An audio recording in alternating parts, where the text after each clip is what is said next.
Hey guys, before the video starts, I just want to pop in and say that I just launched my Instagram a few days ago, so if you want to go check it out, it's at CrazyCubeandCarol. Let me know what you think. Hey everybody, it's Crazy and Carol. How you doing? Today I'm going to be painting on a Rubik's Cube.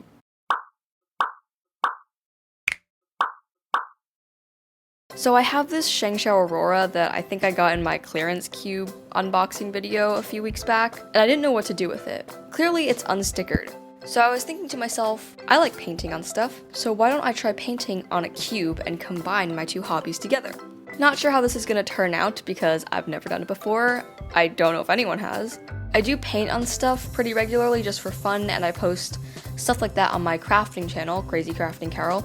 I'll leave a link below if you want to check it out. I get like 2 views and 0 comments on all of my videos, so it's mainly just an outlet for me to put my own stuff there. It's not really a formal thing. Anyways, let's start painting this cube. So the first thing I gotta do is get some painter's tape. I just have this like Scotch blue tape, and I'm basically using this to cover up parts of the cube that I don't want to paint, like the internals, because that would be bad. So here I am, unwrapping the tape. Very cool. So at first I measured out some tape and tried to just fit the tape in to the internals, but it wasn't working, so I had to get out this tool that's actually really cool because it has like 7 tools in one. But I got the screwdriver part of the tool and just unscrewed one of the layers so that I could attach the tape while the cube was actually disassembled. So here I am failing at putting down the layer. I also found some random white powder in the cube, so that was suspicious. Anyways, I'm just putting the tape on the internals. After I had put tape across the entire internal part of that layer, here's what it looked like. Very good. Clearly there were parts sticking out, so I got some scissors and I just began trimming off the edges. Then I got my knife and just cut off parts of the tape where the cube needed to move, you know what I'm saying? Because I didn't want it to be bandaged. And I forgot to do it before, so I'm cutting it weirdly like this. Just get over it. I know it looks stupid. It looks like I'm cutting a block of black cheese, but I just want to make sure it would move. So that's why I'm cutting it like this. And it worked, so the cube was mobile. Then I repeated the process of taking off a layer, taping the internals, and then trimming and cutting. It was very tedious, but I eventually finished. Here's what it looked like. I gave it a little bit of a haircut though, because I'm really good with hair. Now I'm getting out some gesso. This is just a primer. It's like a first layer since the cube is black. If I painted like yellow on a black cube, it wouldn't show up very well. So I want that white base coat to make sure that the colors pop. So I just get a paintbrush and literally just paint on the gesso. This took forever because the cube is obviously black and a white layer doesn't show up well, but I need the priming to be good. So I had to do like 3 million coats of this. This is what the cube looked like after maybe 10 coats, and it still wasn't looking the greatest, so gotta keep gessoing. It was very messy, as you can tell by my white fingers, so that's really good.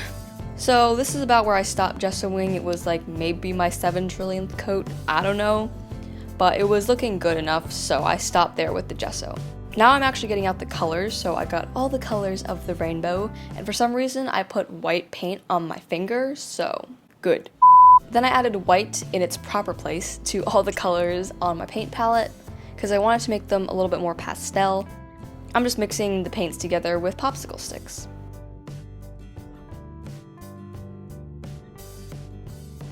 Then I began painting, and I wanted to make a sort of rainbow gradient, because I thought it would look cool. Also, I apologize for my frequent arm and shirt getting in the way of this frame. My water dish was off camera and I had to reach for it, so that's why I'm just completely failing at filming this properly. But I needed to wash my brush somehow. Anyways, this gradient is looking terrible, so I fixed it up a lot off camera because I didn't want to film it all because it's super tedious. Here's what it looked like after. You'll notice I also made the pink a little bit more pastel, but gosh, the worst part was the blue and the purple. They refused to blend together. I had to work twice as hard to get them to mix. Like the pink and the orange turned out fine, they blended together, but the blue and the purple refused to work. But I sort of settled with something that was kinda okay, and I just left it at that. So here's what the finished side looks like now. Now to the other side, it looks like this because I did something and took a picture and put it on my Instagram.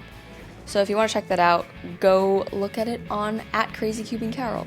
So I'm using the same color pastel things that I used before, but now I'm doing it a little bit differently. I'm just painting blobs everywhere, and I'm hoping to blend the blobs together, but they're not going to be in any particular order, whereas before they were in a rainbow order. I just want to look super blended and nice. This was a little bit trickier than before because the blending was harder. For instance, pink and orange blend pretty well together, but something like orange and purple don't blend as easily, so it took a little bit more time. Also, I feel like there's a color missing, but I have all the colors, so that's weird. After a lot of touching up and working on it, here's what that side looks like once it is all done. Actually, first I need to fix this monstrosity. There we go. Alright, for this next side, I'm going to be using paint markers. Now, if you can't figure out what they are, they're markers that are filled with paint. And when you write with it, it's like a marker, but you're actually using paint. So I'm just picking out a bunch of colors that are similar to the paints I used.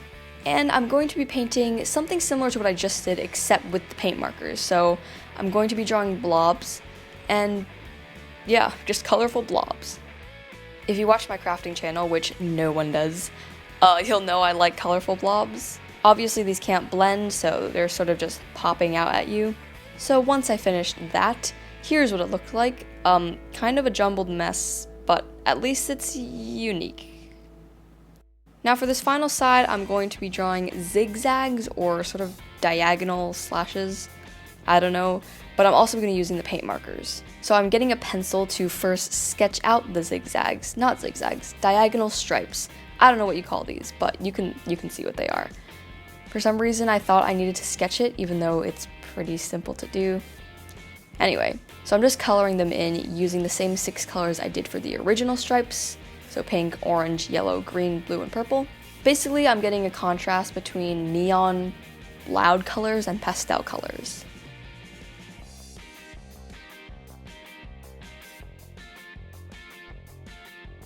So once that was done, here's what it looked like.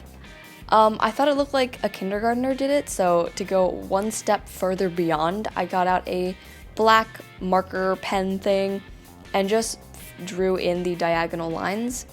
I did this mainly because the pencil wouldn't erase and it looked really dumb, but it just ended up looking even dumber because I can't draw straight lines apparently. They're all wiggly.